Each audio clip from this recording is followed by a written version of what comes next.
আসসালামু আলাইকুম রহমতুল্লাহি ওবারাকাতুহু। সম্মানিত ভিউয়ার্স, আপনারা কেমন আছেন? আশা করি আলহামদুলিল্লাহ ভালোই আছেন। দেশ এবং দেশের বাইরে থেকে যেখান থেকে আমার এই ভিডিওটি দেখছেন সবাইকে আন্তরিক শুভেচ্ছা ও অভিনন্দন। দর্শক, আমার গরুটির পাতলা পায়খানা হয়েছে। এই দেখুন দর্শক, এখানে এখন পাতলা পায়খানা করেছে। দর্শক, কালকে থেকে গরুটি পাতলা পায়খানা করতেছে, কালকে বিকাল থেকে। তো দর্শক, এখন পর্যন্ত পাতলা পায়খানা। এখন আমরা পাতলা পায়খানার জন্য একটি জাইমোভেট দিব। এই যে দর্শক দেখুন,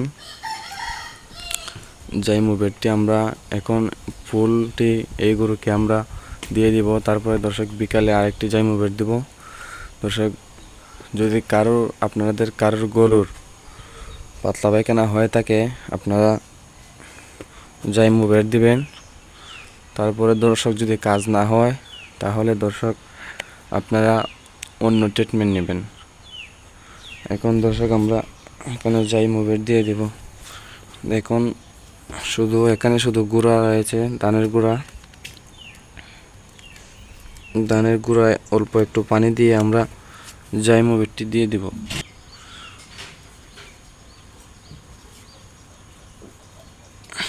জাইমোভেটটি দেওয়ার পরে অল্প একটু পানি দিয়ে